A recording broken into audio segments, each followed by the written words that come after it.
everyone, this is Sofia Smallstorm. I'm doing another one of my podcasts today, and it is mid-August. I have on the line here a rather unusual person, and this is going to be a different kind of a podcast because I'm going to keep my guest anonymous. My guest, I'm going to name him or call him Perseverance, Percy for short. Percy has been extremely dogged and dedicated in his research on Sandy Hook.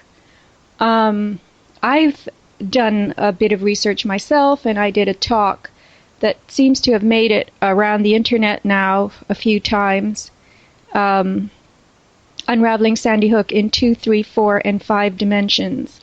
And Percy contacted me, oh my gosh, I think it was last year. And we've been chatting and trading information. So you will probably hear a voice today that isn't Percy's real voice, because I really would like to keep him sheltered as much as I can. So anyway, Percy, how are you? Doing fantastic. Good. I'm so glad. This gives us a chance to, share some of your findings and impressions with those interested in Sandy Hook. And, I have my own impressions. Maybe we can actually go a little farther than my talk or lecture, as some people call it, went, because there's been time that has passed. And I know that, for instance, in the remake of my talk, the documentary version that Tyranny News Network, that's his YouTube name, created, there was an inclusion of some of the Super Bowl, the children from Newtown singing at the Super Bowl. And that was a big, big, big deal, because there we saw several children who looked very much like the dead children of Sandy Hook, only they were now, pubescent. They were 12, 13 years old and standing there, singing away in front of millions of people who were watching them on television. And they were all anonymous.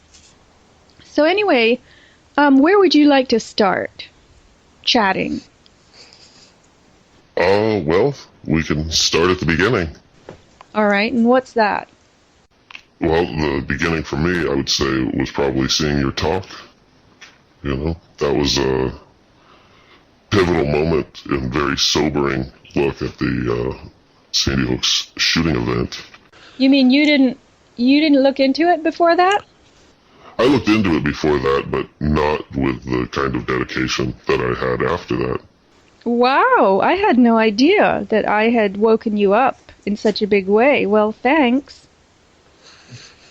Yeah, you gave a very sober presentation that reached out and crossed a lot of borders outside of the conspiracy type websites on the internet that tend to overhype a lot of these things to the point where they discredit themselves. So what did that start off in your head, my talk? It really gave me an idea that these victims are still alive, and that all the information you presented about FEMA was groundbreaking. The drill. And how well organized this had to have been. Yeah. I mean, the drills that they run, the ongoing aspect of those drills, I think is very important, because the drills create an event that then becomes part of history, and then there are repercussions, and there's, further development off and from that event. And the media runs with it, and new protocols and policies are created, legislation even, moods and themes for public life, social engineering. This is when I figured that out, that was a very big deal for me. I realized, it doesn't stop. It changes a society. This is part of the whole Hegelian dialectic, the way that they create controlled change. It looks like it's going to be ongoing until they reach all of their goals. But they'll just always make new goals. Because I think they're pushing for complete control of the society in all ways, and they're also separating us into our little individual pod. I think they're breaking down family ties, human bonds, love, human love even is being changed. It's all, love is going to end up being a form of political correctness. That's how human bonding will be. It will all be a PC protocol. It'll be state-sanctioned love. You have That's to right. get permission. Yeah, one of the victim mothers, named Nicole, was behind a podium, and she said that we really want to model the way to be in the future. She used those exact words. That they are doing modeling. You mean we, Sandy Hook families? Yes, yeah, they want to model, the reactions of grief and their response to that. And they put it out there for us to know. Yeah, and when you have grief, you make the satanic hand sign. Like Cassidy Stay. That's right. I can't believe it, how there have been so many of these events, and then in the case of Cassidy Stay, this 15-year-old girl is, again, in front of the public, and she's not fazed by the fact that her family was completely taken out. She's smiling. A lot of people are apologists for that kind of, demeanor, and they say, well, they put their grief on hold. Well, in the case of Sandy Hook, they put it on hold indefinitely.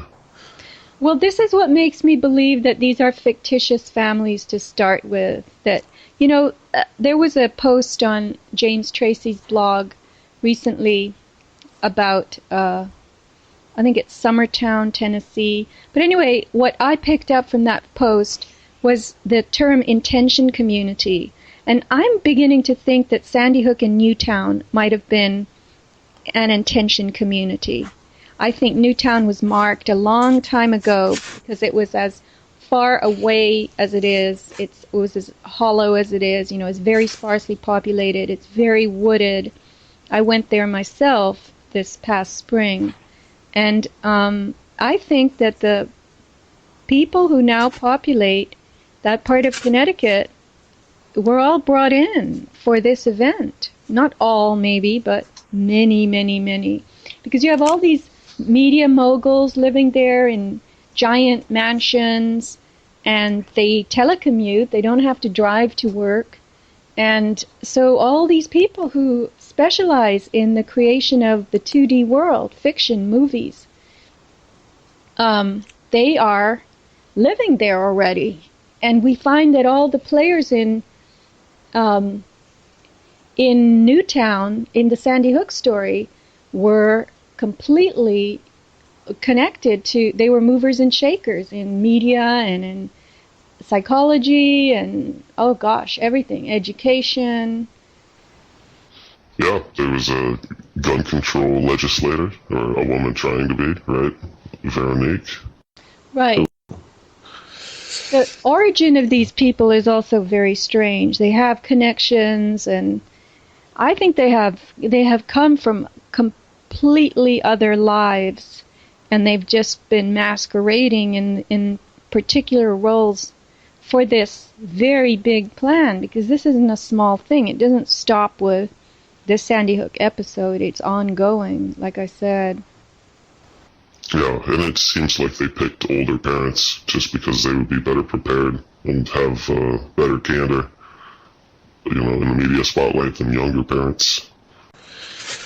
Yeah, so tell us something about what you thought that these kids, how did you put it, that they were still alive or that they were older or what? Yeah, you had made mention of their outdated clothes, and when I looked at those pictures, I didn't necessarily think outdated, but I thought fake, perhaps. Like the logos on the shirts were things that I couldn't come up with in Google searches.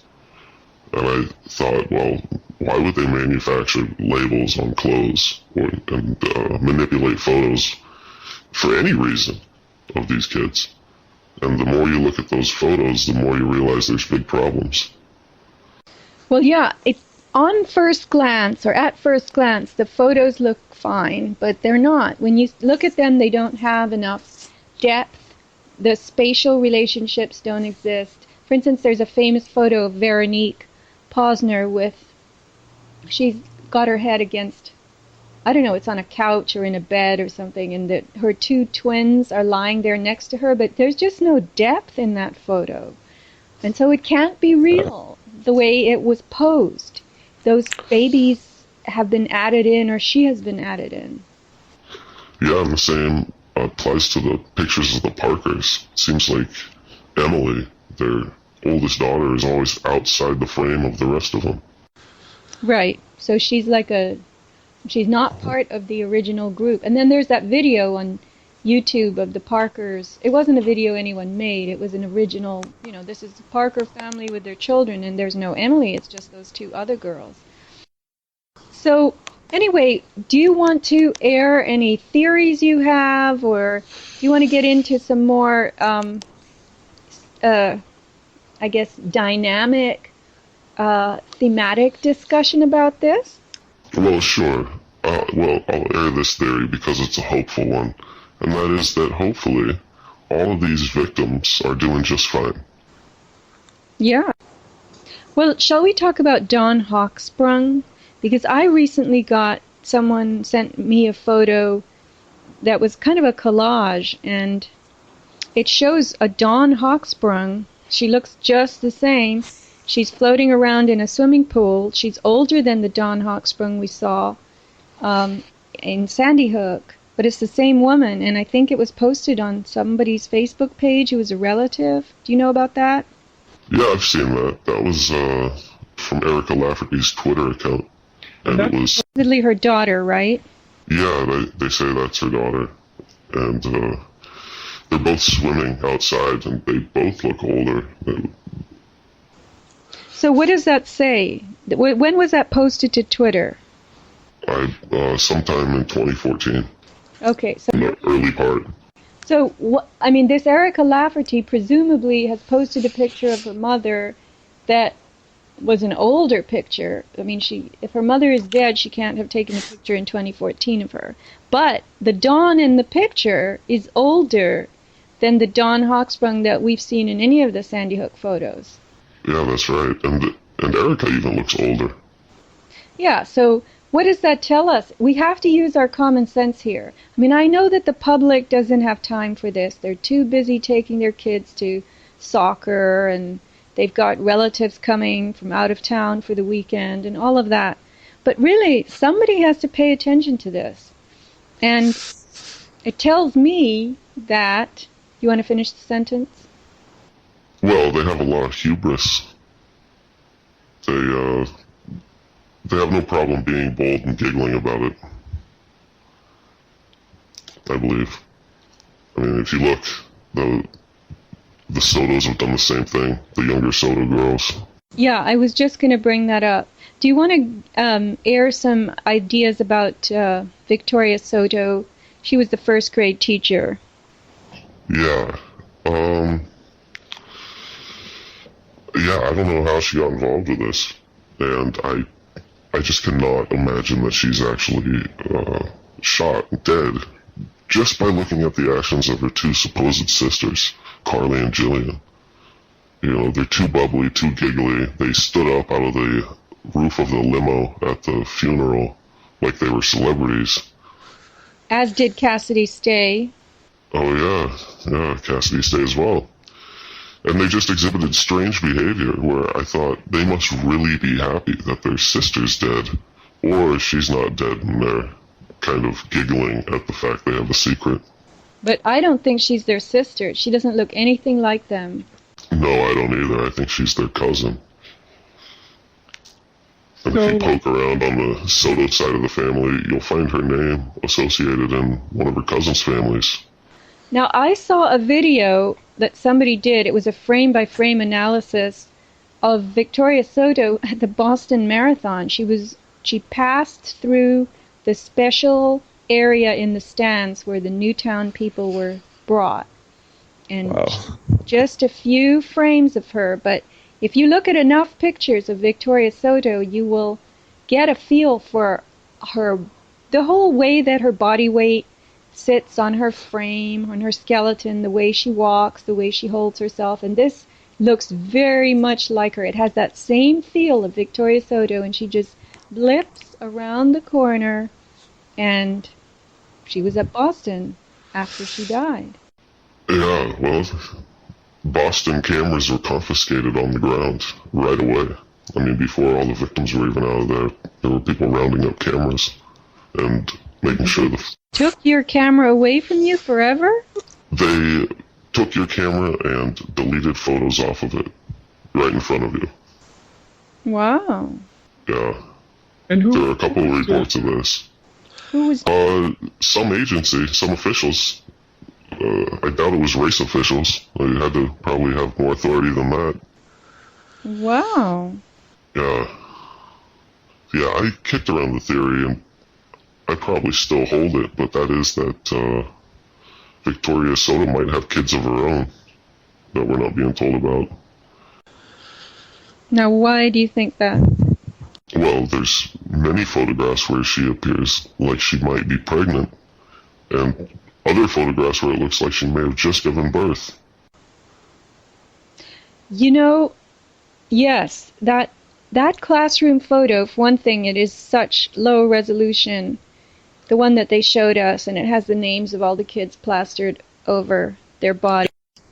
But that one, she's very irregular in that photo, meaning her, they've fudged her hand, and they've got, I think it was someone who suggested to me that she looks like she could be pregnant, and what they did was they just elongated her torso to stretch the mass out in it that would otherwise be her pregnant belly. Yeah.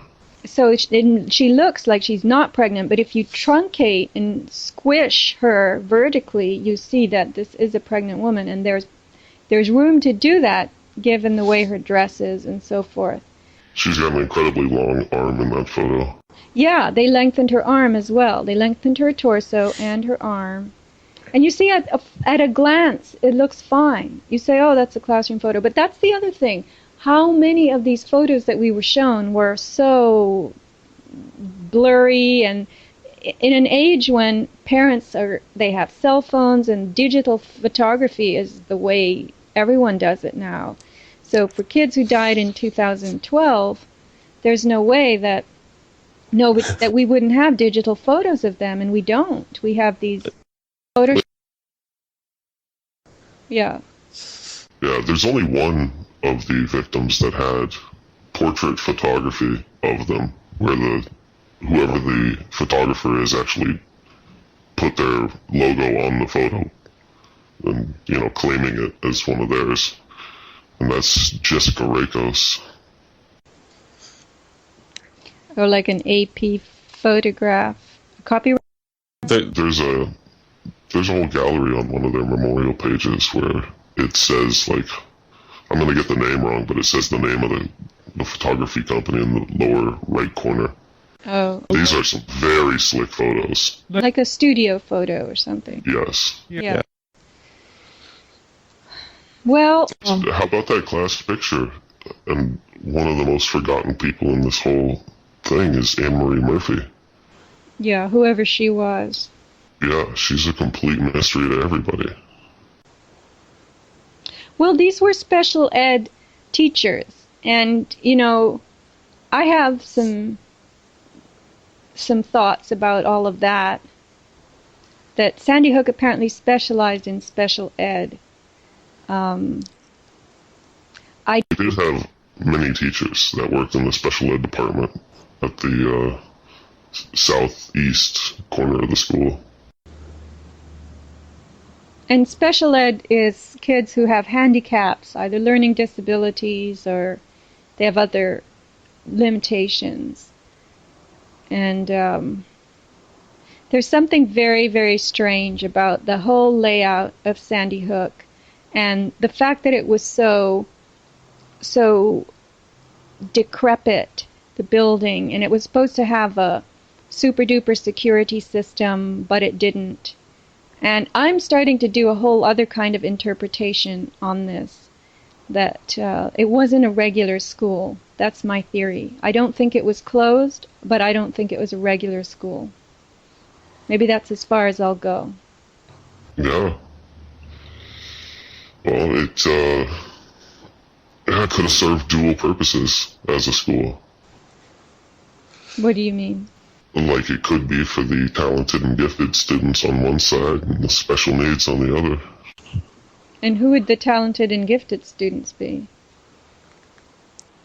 Well, a very small number of students, probably, that, well, the students that you saw after the event that were talking to the media. There was a boy describing being able to see gunshots, and another pair of brothers that spoke with the media.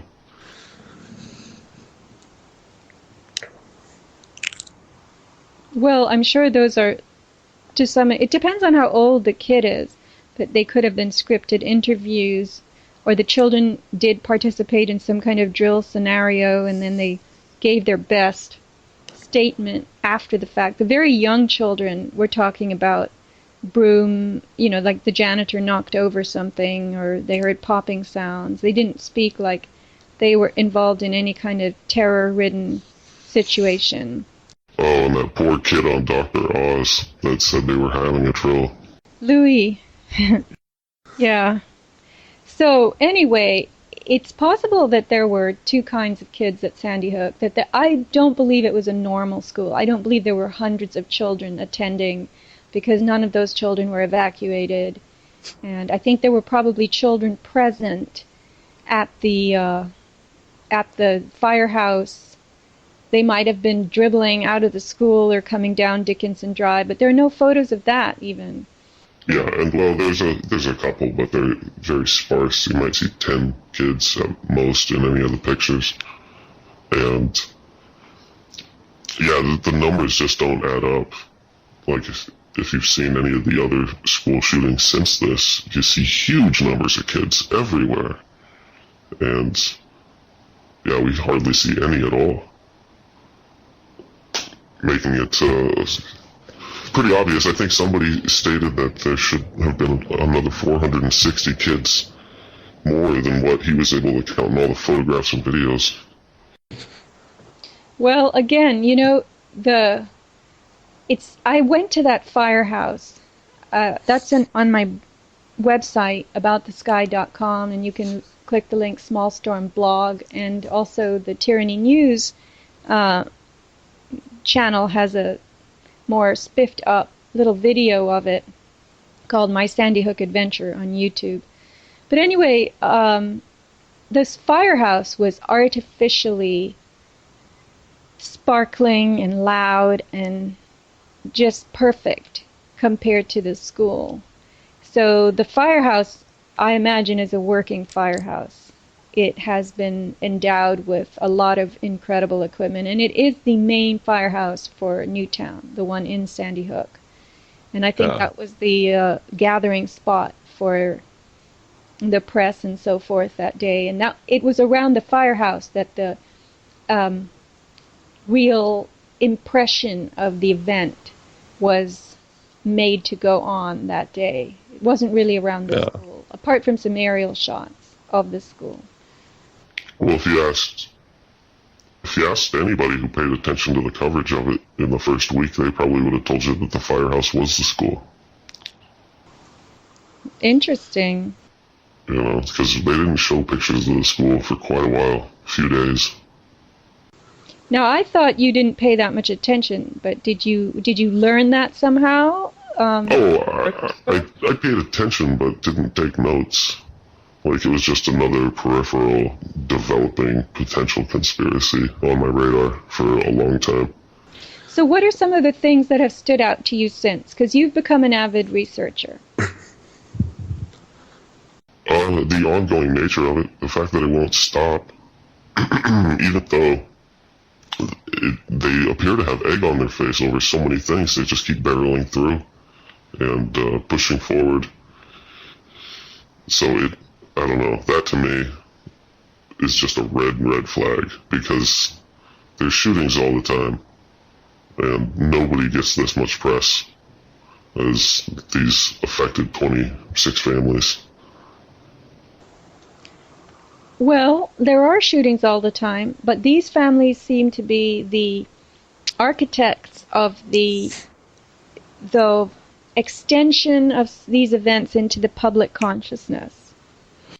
I really thought that they were trying to have us solve this thing as a public. Like, the evidence they were putting out was so ridiculous, and then the way each of these characters were dressed, it was always in a distinct color, different from the others. Like, it was a game of Clue.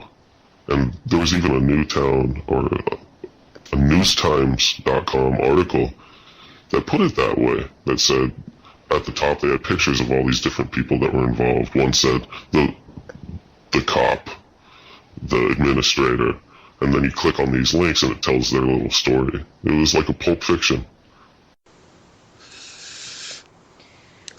So, who's watching this besides a handful of people? Who's watching this develop? Just us. At this point, yeah, I'd probably say 50 to 100 people. And maybe, maybe 10,000 readers of blogs, and, people that survey the information. Do you keep up with blogs and YouTube? Yeah, I watch videos and I read blogs, and people send me stuff. And I recently got a link to a camera review forum where someone had laid out all the dates of when the Facebook memorial pages were set up. And the latest any of them were set up was December 18th. So, just 4 days after they were throwing pictures up and giving a link as to where you can go and support them. yeah, you'd think that there would be a trickle of pages set up over time, that some families would be slower than others, and, What's interesting to me is that these families all got a state trooper assigned to them, and there was a lot of control. There's also an awful lot of therapy going on in Newtown, post-event therapy. And I think that is more... I learned something when I interviewed Dave McGowan. He said that the military outpost on Lookout Mountain, that was a super-duper film studio, and it was there that much of the music that became our popular music, the bands that we all listened to, Steppenwolf, Crosby, Stills, Nash, Joni Mitchell, all this. All that music was recorded on Lookout Mountain in Laurel Canyon. And Lookout Mountain, that studio, has now become a celebrity rehab center. And he said, I think, I'm quoting him, Dave McGowan, it's a celebrity reprogramming center. Because there's a lot of mind control that has to be created in order to pull off these false flags. And it seems to me that the people in that community may attend this therapy as a form of mind reprogramming, I should say, to keep them in the vein of the role they have to play and keep them under control. Yeah, they have to refamiliarize themselves with their role and sharpen their blade, so to speak, on what they have to say to the public when they have to say it. And there's personal choice that's exercised, like in what you put up on Facebook or Twitter. And I guess not all of that can be controlled. Some of it can be taken off. So I think this is where they get to actually do what they want to do. And sometimes it's a blunder. Do you know much about the hospital, the Fairfield Hills Hospital? I've read what I can on it. I read a blog by a fellow who used to work there.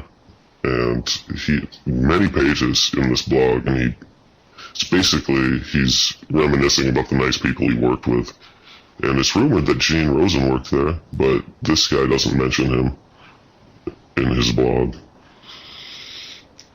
Yeah, I think I read that blog also, but somebody else put up, I think it was Names Not Mary, one of her videos suggested that there was a secret road from Fairfield Hospital to, which is defunct, it's not operating any longer. It's considered a haunted place, and very strange things happen there. People jog nearby, reported strange things, and there are tunnels underneath, and there was a lot of patient abuse. Oh, I've read accounts of people that have snuck into those tunnels and how there was a skinny, bearded white man that was living in them. Still? Well, this was back in the mid-2000s. These are some very scary stories about these people's accounts of going down there. I believe one was from 2006 that I read. This was before it was featured on MTV. What, the hospital was featured on MTV? Yeah, it was featured on like a scary show program where they make a haunted house out of a place and then scare the pants off a bunch of people. And they used Fairfield Hills because of its elaborate underground tunnel system. Yeah, you know, when you start threading all this together, for instance, there was a tunnel under the school going to the Masonic Lodge. And the cops, the tactical team that came in to the school actually came by way of that tunnel from the Masonic Lodge. So, you know, it becomes very profound to think about a school that's for disadvantaged children. Now, really, I want people to think about that. Children with disabilities, and there's a tunnel to the Masonic Lodge, and underground tunnels from the crazy mental hospital where all kinds of weird stuff once went on. I don't know if it's really closed, but it starts making you wonder. And then I did cross paths with someone who was in law enforcement in Connecticut in a nearby vicinity, and he said that the woods there have long been the site of satanic activities, ritual activities, because, you know, they're remote. Newtown is remote. It's not coastal Connecticut. And yeah, those woods in between the school and Treadwell Park don't look very accessible by vehicle. You'd have to, you know, get out of the car. yeah. So he said that this law enforcement guy that I was able to speak with said that for many years the Skull and Bonesers were coming out of Yale in New Haven, and they were going off to Newtown and performing rites and things in the forested areas there. So, and when I was in Sandy Hook, it just looked very, very creepy. And driving, you would see all kinds of, you know, thick woods, and the roads were very narrow. You couldn't even really picture a school bus comfortably trundling down those roads. And there were all these old stone bridges and walls and things like that. It was very charming, but it was also very creepy. It was very overgrown and cloistered feeling. Yeah, I saw a video where it looked like it might have been a news report where they had found some sort of satanic statue out in the middle of the woods. And that was related to Sandy Hook? Yeah, it was outside of Sandy Hook, Newtown. This report was from before the school shooting event, yeah. Yeah, well, apparently that stuff goes on there. And when Newtown had, it's the East Coast hub of the Church of Satan. yeah, Anton LaVey. Yeah. Yeah, and when you look, my interview with Janice Barcelo, she states that many of our conventions are actually satanic in nature. She goes into hospital births, and for instance, the harvesting of your organs. They do this. That's not when you're born. It's when you die, supposedly. But that is done actually before you die, because these organs have to be taken out while they can still be used. So. Yeah, I believe there's only a few things that they can use after you actually die, like corneas and just smaller things.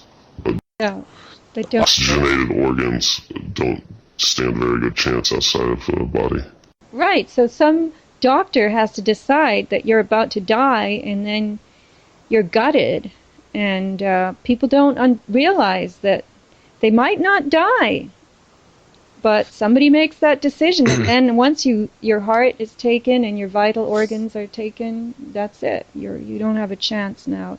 So she claims, Barcelo, that this is part of a satanic protocol. And it makes sense. I mean, it's a kind of, I don't know, a brutal savagery of a live person, a disemboweling. Yeah. So anyway, it's all very dire and morbid, and when you look into this, it's not simply a little puzzle that you can solve. It has these tentacles that run very deep, and they run into areas that are very, very scary and dangerous even. I mean, it's not... Yeah, there's a lot of people benefiting right now, and if all that benefiting was revoked and they had to repay, for having so much fraud on their hands, it would become a nightmare up in Connecticut. Well, I don't think that's going to happen. I think our society is too advanced already, and there's just, the power structure is too black and it's too solid for us to do very much about. The justice system seems as much a part of it as everything else, government and media, and we're just living in a very upside down reality where our interests are not guarded, and our demise is the long-term plan. And I mean that not just on a personal level, like seizing our wealth and limiting our freedom. There's something else about human dignity and human resilience and human individuality and innovation. All of that is being bled out of the collective. The specimens are getting weaker and weaker with every generation, and they're more and more programmed. Yeah, well, I think if everyone were to turn off their televisions and radios as their sources of information, that would change the whole world by itself. Yesterday I watched a video. Someone suggested that I look up this woman. Her name is Samantha Khury, Khury, and she's an animal psychic, and she actually lives very close to me, or did. I don't know where she's moved, but she used to live just 15 minutes away, and I always hear about people when they're not here anymore. But anyway, her art and skill is to connect with animals and find out what's going on. And this, I'm talking about pets, racehorses who don't want to race anymore, pets who are in biting mode and are not cooperating with their owners or unhappy clearly in some way. And she can actually caress the animal, put it in her lap if it's small enough, and she says she communicates in pictures. She says animals will send her a picture of what's going on and in the house, and she can see it in her head, and she can interpret it, and she can convey a picture back to the animal, and thereby a correction is made. She's actually communicating with the animal. And so I would urge people to watch I Talk to Animals by Samantha Khury. Or it's not by her, but it's about her. Khury. But anyway, my point here is that if animals communicate in pictures, because experience is pictures. When you go somewhere, you retain a memory of it that's a visual memory, and then you have other cues mixed in with that. But this is why I think the movies and television work so well, because they're programming us with pictures. And that is the most effective way for us to be imprinted. The pictures, a long time ago I read, it was in this, like New Age stuff, that the mind doesn't know the difference between what is real and what isn't real. And if that's true, then a picture presented to you as real is not, you're not able to differentiate it from reality as you experience it, because in these modes of programming that they effect on television, it's so easy for you to be impressioned, I'm using a word a little, I'm stretching it, by what you see, the visual images and the content, the implied content that goes with it.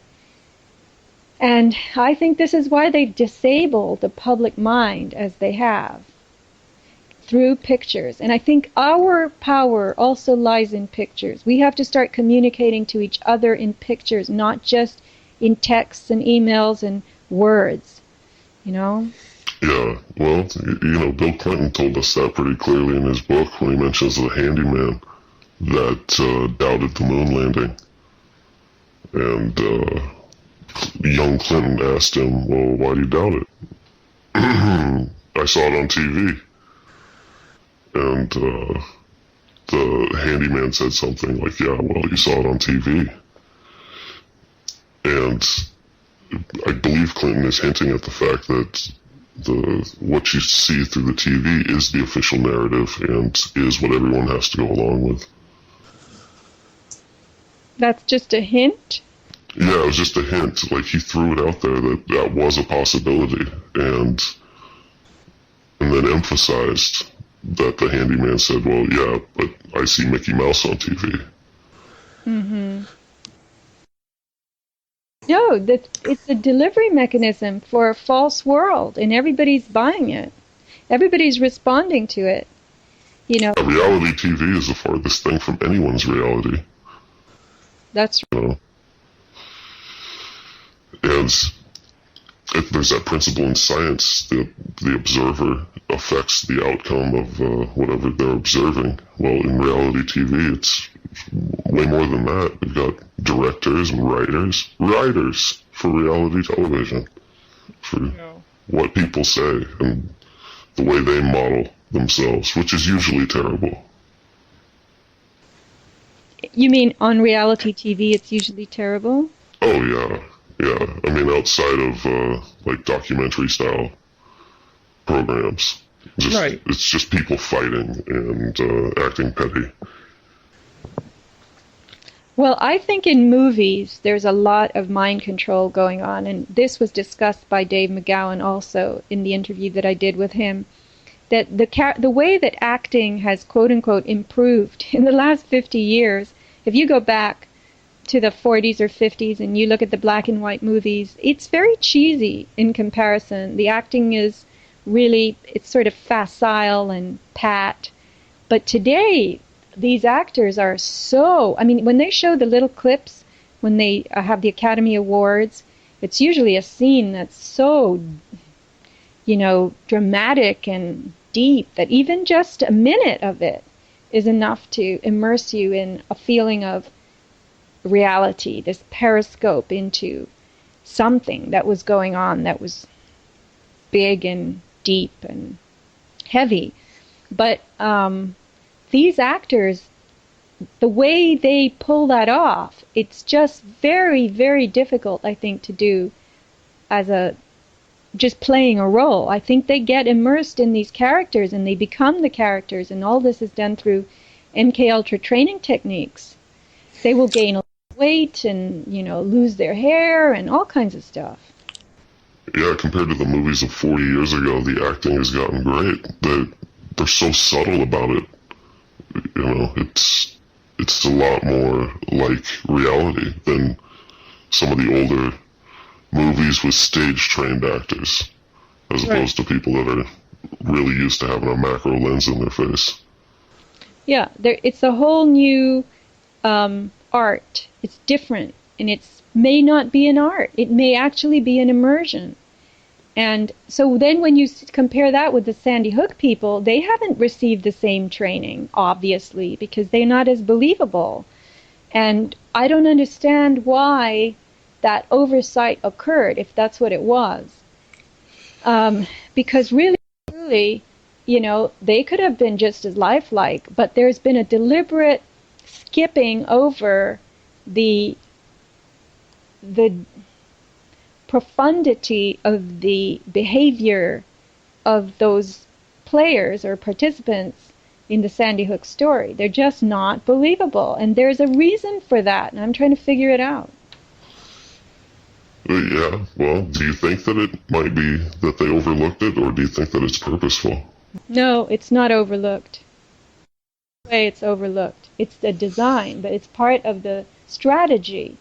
And maybe it's the best way to show the modeling, because if you let's say something terrible, whatever, your family member dies of cancer at a wrong time, too early, too soon, then your natural response is to become very upset. And Elizabeth Kubler-Ross with her 4 stages of grief: denial, anger, sadness, and acceptance. I think that's what they are. So anyway, now, since everybody's been doing it on television, you too, you have to buck up. You have to be cheerful. And so it's easy to be fake cheerful because it's been done everywhere. You can see how they do it, and there's your imprinting. You can do it too, and it is fake. And you know it's fake when you're doing it. But that's what you're supposed to do. I think this is how they create the protocols. I wonder if people will be doing this in the future. Doing what? Oh, not grieving because of these people's actions. Well, that's right. It's being modeled. There are television programs. There's a reality show about a psychic. I think it's called Long Island Medium. And everywhere she goes, she detects, like she'll walk into a deli. Teresa something, her name is. Caputo. And she walks into a deli or a hair salon or somewhere on Long Island, and this is her daily doings. And she puts her hand up in the air and says, "Wait a minute, I sense that somebody lost someone in here." She's a very New York accent. And well, come on, who hasn't lost someone? So then everybody who's working there will pause, or the public that's in the store or wherever she is, and she'll say, "Who lost their mother?" Well, come on. So somebody steps forward, and then she says, "I have your mother here with me." And this is the spirit. So she'll say something like, "Your mother wants you to know that she's completely safe." And in the case of someone who's died an early death, like a sibling or a child, the message this Teresa Caputo always puts out is that this person is happy to be dead, had a quality life, wants you, the person who's still living, to carry on with your life, to know that they're in a safe place, and everything is fine. So what I derive from that is that you should be glad if you've lost someone too early, that that person wants you to move on with your life. That person is releasing you. That person is saying, "Don't be sad that I died. I died. I got the life I wanted, even though it was short. Life is a gift, no matter how long it is." So these untoward, tragedies that are happening to us increasingly, like with the crazy weather and the fires and the economic loss and the illnesses and all that, vaccines, SIDS, sudden infant death, we should just, the spirit of the little baby that died, in its crib is telling us, you move on. I want you to move on. I came to this earth. I was a gift to you for the time I was here. So, yeah, that's all being encouraged, that we should embrace and move on from tragedy. Don't sit there and say, well, why did this happen? Is it the fault of the state? Are there some programs in effect that are hurting humanity? Don't ask any of those questions. Just take it in stride and show the world how strong you are. Yeah, it's ridiculous. You know, a lot of religions also model that here on Earth is hell, and once you die, that's the ultimate thing, the goal. You know, and it makes people complacent about what they have, I believe. Right, and I hit on a new theory, which I haven't really developed too much, but it struck me that this advent of a superhuman off-planet deity that people call God or the Holy Father or the Lord, that when you believe in something off-planet that's superhuman, that your redemption and salvation will be given to you by that entity, and it's not part of your life here on Earth, meaning the real paganism was having a deep belief that the Earth as it is around you, with all of its systems, interconnected systems, is divinity itself. It's divine. That's divinity.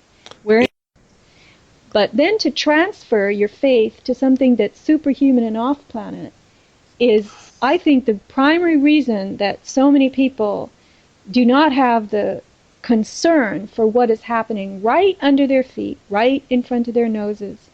They just don't care because they're going to go somewhere else, the afterlife. They will be saved and forgiven, and it'll all be great over there, not here. So anything can happen here, and it's just a matter of riding it out and getting through it.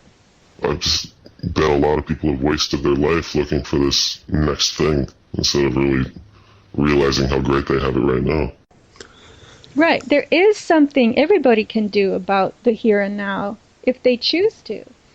But the self-preservation instinct has been exchanged for this faith in, I don't know what, it could be the faith in the state.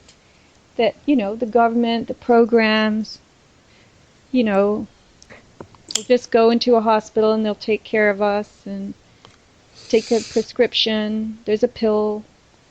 People really like having a guru or a final authority that they can measure their own ideas against and with. And, the father figure that people saw in George Bush Sr. and Jr., the reasons for their elections. It's because they wanted somebody to make the decisions and someone to put their faith in. Probably the same holds true for Obama. Didn't even think of that. Well, and going back to Sandy Hook, the state will now take care of the rash of problems we've had from too many guns. The state will impose protocols to assess your mental fitness to own and operate guns. The state. So I think that part of this is to transfer human, our otherwise, protection instinct for ourselves and our families, to transfer it to the state. You guys do something about it. We've got a problem. You need to fix it. But it's really creating a more criminal society, I think. Because, like all these stores that are banning handguns for their customers, well, there's still going to be people bringing in handguns. And those people are breaking the law to do so. And it makes it a scary place where only the criminals are armed. Because they work outside the bounds of the legislation that comes down for the law-abiding public. Right. There are two kinds of rule books. One for us and one for them. Well, I wonder to whom our little discussion will appeal, if it will be enjoyed only by Sandy Hookers or by the, I call them Sandy Hookers, haha. No. Research community. So anyway, I want to thank you for your participation, Percy, Perseverance. One of the few that keeps going, and everybody, please do look into Sandy Hook a little more. Start trolling the internet. Veterans Today has had some recent articles that have been of interest. And there are interviews out there, and Memory Hole blog. Yes, we have to tip our hat to James Tracy. He continues to post very interesting pieces about Sandy Hook, and the comments by his readership are also extremely interesting. Oh yeah, those comments are worth checking out a couple days after the story goes up. Well, this concludes our little visit this morning, and I hope to present something to everybody again soon. Thank you, Perseverance.